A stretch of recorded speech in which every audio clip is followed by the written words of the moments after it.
I'm joined now by Haiyan Wang, managing partner of the China-India Institute. We've seen this battle has kind of had ebbs and flows. It seemed like Liu He left to go back to China. Everything was fine. Now, boom, this. What do you make of it?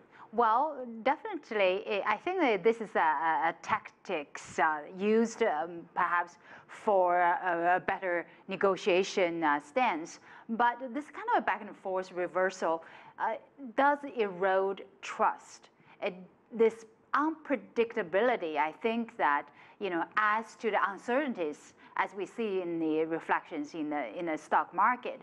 I think that long-term wise, China and the U.S. have to come to a strategic, compromise that maintaining the bilateral relationship is so critical to both China and to the U.S. and to the global economy. And I think that trade war is absolutely a no-no. You're talking about trust, and it's interesting. Wilbur Ross on his way, the Commerce Secretary to Beijing, going to be there this weekend. But we remember back to when the Treasury Secretary went with his delegation to Beijing. It was, and I've talked to a number of people who said that his demands were just totally unrealistic. And again, this gets to the whole trust issue. It's okay to say, hey, I want 5 or 6 things. Reasonable, we'll negotiate. Maybe I'll give you 4. And then there was this much talked about argument between Mnuchin and Peter Navarro. There's these divisions within the administration. More hardliners and some who are more moderate.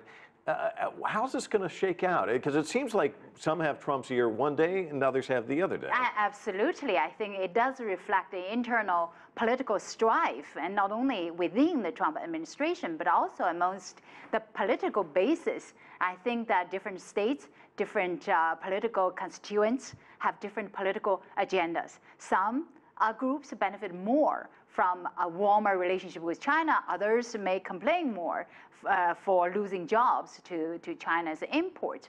And I think that given the current climate of political pressure, a midterm, and I think the Trump administration wants to appear tough.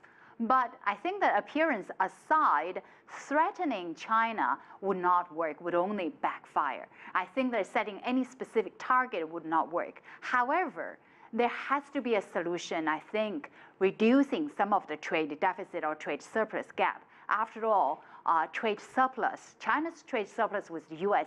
accounts for nearly 80% of China's total trade surplus.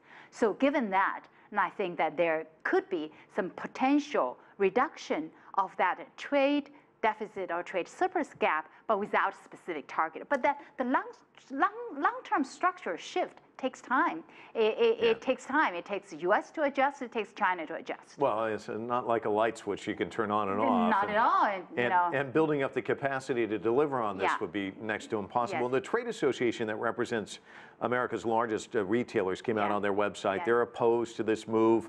A spokesperson said basically these conflicting messages from the administration causing whiplash for American companies. They also go on to say on their website that the tariffs will have widespread consequences on American families. We know in the Midwest, a lot of farmers concerned about.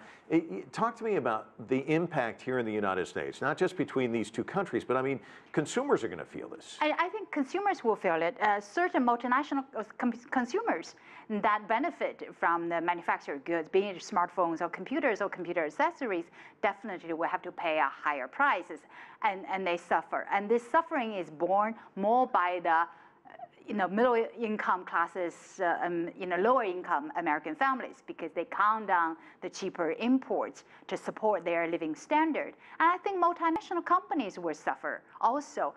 Most of the multinational companies on the Fortune 500 list have presence in China. While they do expect certain support from the U.S. government, but they do not want a trade war to erode their market positioning within China. And they know China is shifting towards a consumption-driven economy, and today's second largest market is soon to be the biggest market that by around 2030.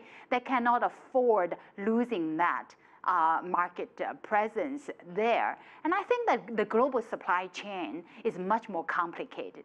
Even to those US-based companies that seemingly have no presence in China, they still benefit from components from supply chains.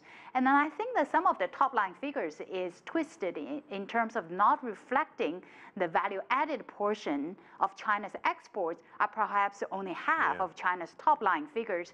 And you know, the complication, interconnectedness of the economy cannot be underestimated. Yeah, it's complicated. It's all interconnected. There's no doubt about it. Thanks so much for coming in. My Always pleasure. a pleasure.